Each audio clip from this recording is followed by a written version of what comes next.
시청자 여러분 안녕하십니까? 5월 10일 수요일 JCN 모닝뉴스입니다. 울산 시민의 수건인 울산의료원 설립 계획이 또다시 좌절됐습니다. 이번에도 경제성이 발목을 잡았는데 얼마 전 산재 전문 공공병원이 착공하면서 공공의료원 설립 명분마저 부족해졌다는 분석이 나옵니다. 구현희 기자입니다. 울산 시민의 수건인 울산의료원 설립이 기획재정부 타당성 재조사를 끝내 통과하지 못했습니다. 경제성과 정책성, 지역 균형 발전 등을 종합해 결정하는데 경제성 평가 항목인 비용 대비 편익이 기준치 1에 한참 못 미치는 0.65로 나왔습니다. 지역의 열악한 의료 현실을 강조한 정책성과 지역 균형 발전 역시 기준치에 미달한 것으로 알려졌습니다. 울산의료원 설립을 위해 부지까지 마련했던 울산시는 정부가 울산의 열악한 의료 현실을 외면했다며 유감을 표했습니다. 120만 울산 시민의 염원을 담아 의료원 설립을 주재해온 울산시로서는 이번 결과에 실망과 허탈감을 클 수밖에 없습니다. 울산의료원 설립이 좌절된 데는 얼마 전 착공한 산재 전문 공공병원의 영향도 있다는 분석이 나옵니다. 울산시는 산재병원과 울산의료원은 역할과 기능이 엄연히 다르다고 강조했지만 정부 입장에선 공공의료 서비스 중복으로 판단한 겁니다. 우려했던 일이 현실이 된 가운데 울산시는 울산의료원 규모를 500병상에서 350병상으로 축소해 재도전하겠다는 뜻을 밝혔습니다. 하지만 경제성 문턱을 넘지 못해 타당성 재조사까지 간 것을 고려하면 울산의료원 설립은 사실상 어려워진 것 아니냐는 관측이 나옵니다. 이에 대한 대안으로 현재 300병상인 산재 전문 공공병원을 500병상으로 조속히 늘리는 방안도 검토하고 있습니다. 현재 300병상으로 건립 중인 울산 산재 전문 공공병원을 조속히 500병상 규모로 확대하는 방안, 이외에도 각계각층의 다양한 의견을 수렴해 울산의 부족한 공공의료시설 확충을 위해 최선을 다하겠습니다. 전국 시도 가운데 지방의료원이 없는 곳은 울산과 광주 단 2곳뿐. 최근 경실련은 전국 17개 시도 중 필수 의료 전문의가 매우 부족한 의료 취약지로 광역시 중 유일하게 울산을 지목했습니다. 하지만 범시민 서명운동까지 벌이며 수건했던 울산의료원 설립은 경제성과 명분이라는 두 마리 토끼 중 어느 것도 잡지 못한 채 좌절되고 말았습니다. JCN 뉴스 구현입니다. 아쉬운 소식과 함께 좋은 소식도 있습니다.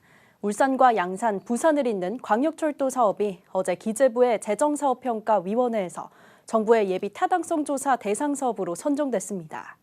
광역철도가 들어서면 동해선 광역전철과 현재 타당성 재조사 중인 트램과 연계해 울산의 동서축 철도망이 완성될 전망인데 아직 완전하게 확정된 것은 아니지만 가능성이 아주 높아졌습니다. 박영훈 기자가 보도합니다. 울산과 양산, 부산을 잇는 광역철도 사업이 기재부의 재정사업평가위원회에서 올해 정부의 예비 타당성 조사 대상 사업으로 선정됐습니다. 이번 사업은 국토부의 지방권 광역철도 선도사업 중 하나로 지난 2월 국토부가 기재부에 예타 신청을 한 데 이어 이번에 정부의 예타 대상 사업으로 선정된 겁니다. KTX 울산역에서 신복, 웅천, 양산, 웅산, 부산, 노포로 연결하는 철도로 신선하는 사업입니다. 비수도권 최초의 광역철도 신설이라는 점에서 특히 의미가 큽니다. 울산과 양산, 부산을 잇는 광역철도는 총 길이 48.8km로 이 중 28km 노선이 울산에 들어서게 됩니다. 광역철도가 들어서면 도시철도 트램 1호선과 동해선 광역전철과 연계해 울산의 동서축 철도망을 완성하고 도심과 서남부권의 접근성을 높일 전망입니다. 신복에서 KTX 울산역까지 10분대, 부산 노포동까지 30분대 생활권이 구축됩니다. 향후에는 부산시 지하철과 경부 고속선 등과도 연결해 동남권 교통망을 구축할 전망입니다. 광역철도가 시작되는 KTX 울산역의 접근성도 높아질 것으로 기대되고 있습니다. 사업비는 모두 3조 424억 원으로 70%는 국비로 지원되고 나머지 30%는 울산과 부산, 양산이 노선 길이만큼 분담하게 됩니다. 이번 예비 타당성 조사는 조사 수행기관 선정과 전문 연구진 구성 등 사전 절차를 거친 뒤 진행될 계획입니다. 광역철도 사업은 이번 예타 조사와 실시 설계가 끝나는 대로 오는 2027년 착공에 들어가 2030년 준공될 예정입니다. JCN 뉴스 박영은입니다. 울산시가 북구 현대자동차 전기차 울산 공장에 대한 첨단 투자지구 지정을 위해 산업통상자원부에 신청서를 제출했다고 밝혔습니다. 현대자동차 전기차 울산 공장이 첨단 투자지구로 지정되면 세제 지원과 부담금 감면, 지방투자 촉진 보조금 추가 지원은 물론 각종 규제 특례와 국가 재정 사업도 우선 지원받을 수 있게 됩니다. 산업통상자원부는 첨단투자지구위원회를 통해 첨단 투자 실행 가능성과 지역 간 균형 발전 등을 평가해 오는 6월 선정할 예정입니다. 현대차는 지난해 울산시와 양해각서를 체결하고 울산에 2025년까지 2조 원을 투자해 전기자동차 생산체계를 구축하고 연간 20만 대의 전기차를 생산할 예정입니다. 김종훈 동구청장이 어제 국회 정론관에서 조선소 협력업체의 4대 보험 체납으로 인한 하청 노동자 피해 문제를 지적하고 대책을 촉구했습니다.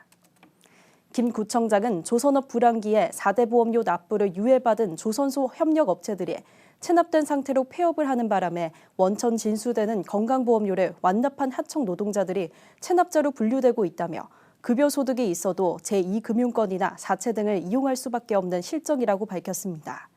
또 더 큰 사회적인 문제로 불거지기 전에 선제적인 대응이 필요하다며 정부와 국회, 금융당국에 실효성 있는 대책 마련을 촉구했습니다.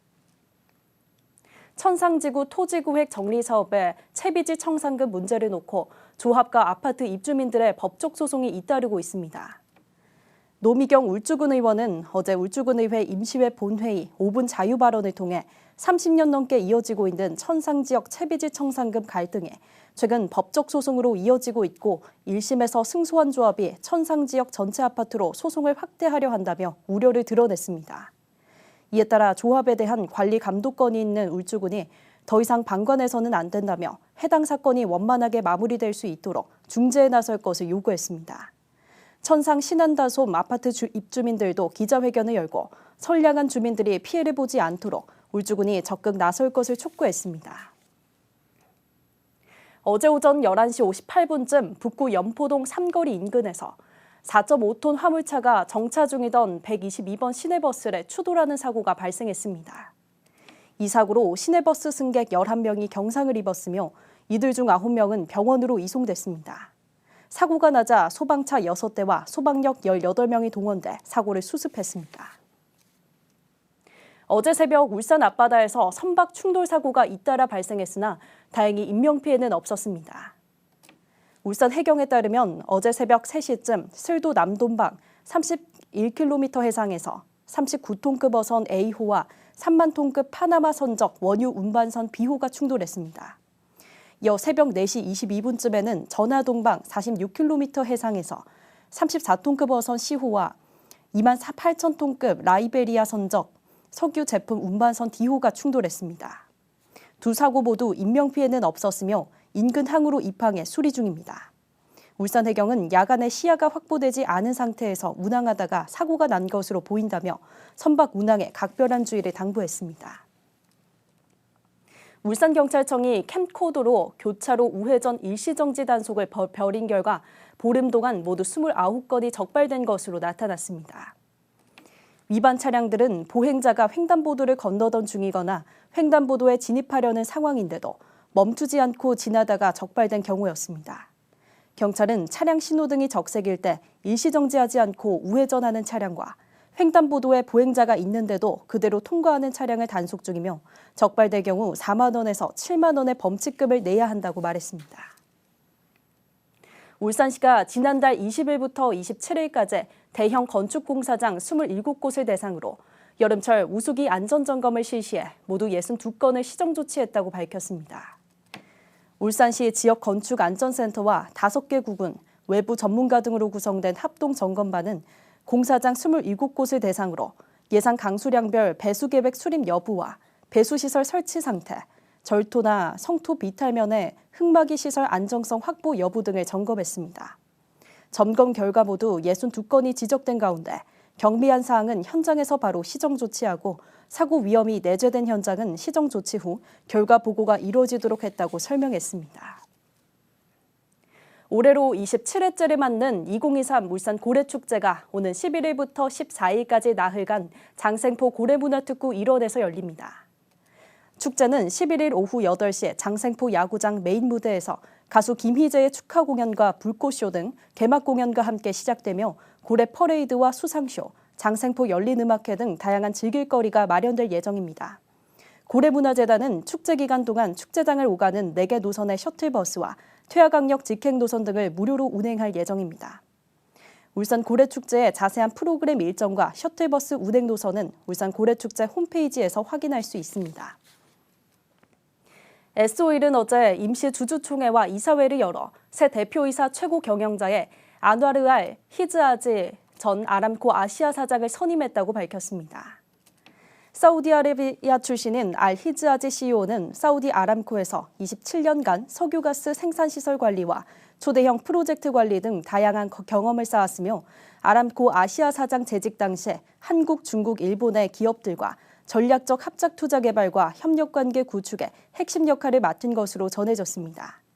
S-오일은 9조 원대 샤인 프로젝트의 성공적 건설을 위한 석유화학 확장과 에너지 전환 시대에 대비해 우수한 성과를 이끌어낼 적임자라고 소개했습니다. 울산시와 중국 우시시 간의 자매도시 체결 10주년 기념식이 어제 울산 롯데호텔에서 열렸습니다. 어제 기념식에는 자우젠진 시장 등 우시시 대표단 14명이 참석해 울산시와 우호협력 증진 협약을 체결하고 이어 자매도시 체결 10주년을 기념해 중국에서 보내온 다하푸 인형 제막식을 가졌습니다. 울산시와 우시시는 지난 2013년 자매 결혼 후 매년 교통과 환경, 의료 등 다양한 교류를 해오고 있습니다.